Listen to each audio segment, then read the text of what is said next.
Before we get to our next guest, a little background. Let's go back to 1957. Stay with me. An epic historical movie is about to be made. They were all the rave back then. Think Ten Commandments, Ben-Hur. This movie would be called The Conqueror, and it would be the story of Genghis Khan. It would have an all-star cast, would be shot on location in the deserts of southwest Utah. Now, to play Genghis Khan, John Wayne. Yeah, one of the biggest movie stars on the planet at that time. But this would be one of the most bizarre and odd miscastings in film history. When the movie finally came out, and I've never seen it because no one really has seen it since it was taken out of distribution. I've seen clips, but it is laughably bad what I've seen, and critics agreed about the film. What wasn't laughable is what happened over the next 4 decades. And that's where our next guest comes in. His new movie is called The Conqueror, Hollywood Fallout. Joining us now is the writer and director of The Conqueror, Hollywood Fallout, William Nunez, who joins us from New Jersey. William, welcome to the show. Good to see you. Good to see you, sir. I said you off camera, this is such a fantastic, tragic story. Our viewers many may not know this story, which, as I said in the intro, starts with John Wayne and the group doing The Conqueror in, I guess, the southwest part of Utah, where something is happening 75 miles to the west. You pick it up from there.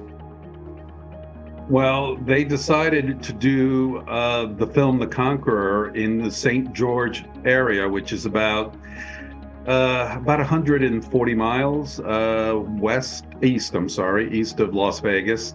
And they decided to shoot there because the red clay looked like the Gobi Desert, though I doubt any of them would have known at the time what the Gobi Desert looked like.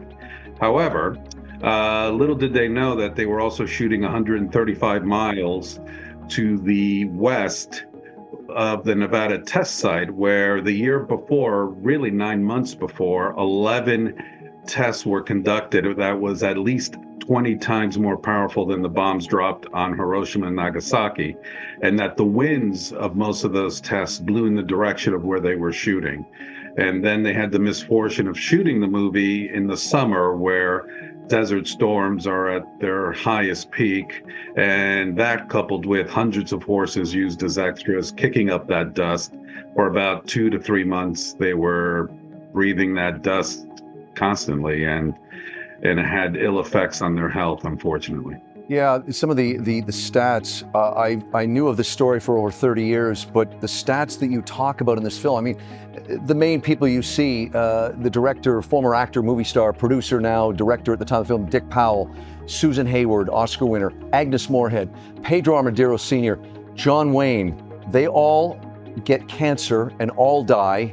And you look at these numbers you list, out of the 222 crew members, 91 develop cancer, 46 die from it, and we haven't even mentioned the nearby town of St. George.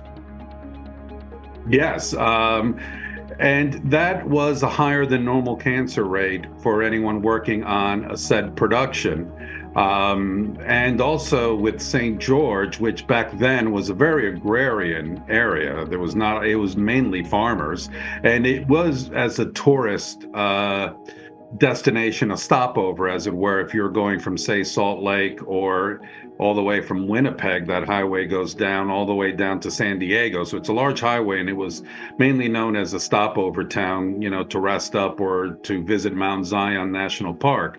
However, having said that, in the late 50s and 60s, children were getting leukemia at 2.5 higher rates than the general population of North America, and women were getting thyroid cancer at an alarming rate, and men were getting prostate cancers, say, in their 30s, which is a disease that usually starts in your 50s, or normally associated with your 50s.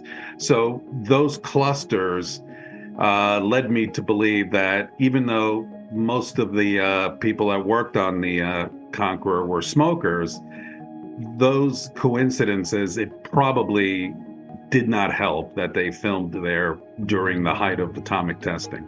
And William, one of the things that your movie talks about that I didn't know, and I'm not one who's going to defend Howard Hughes, who was the producer and owner of RK Studios at the time, but he says bring 20 truckloads of that clay, that sand, back to Hollywood so we can lay it on the studio floor so we have a continuity.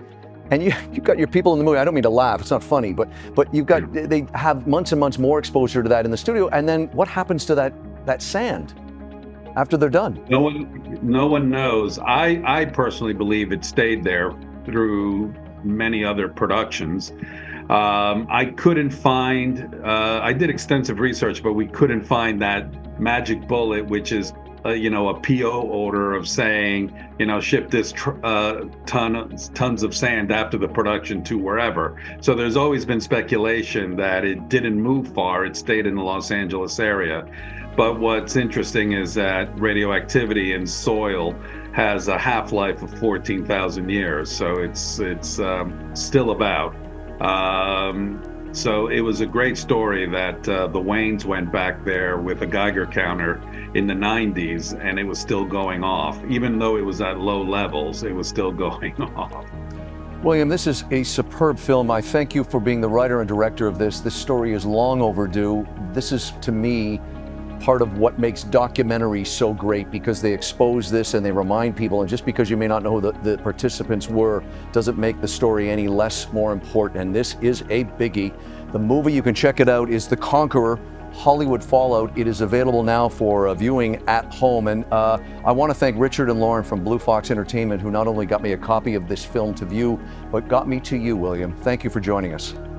Thank you so much. I really appreciate it.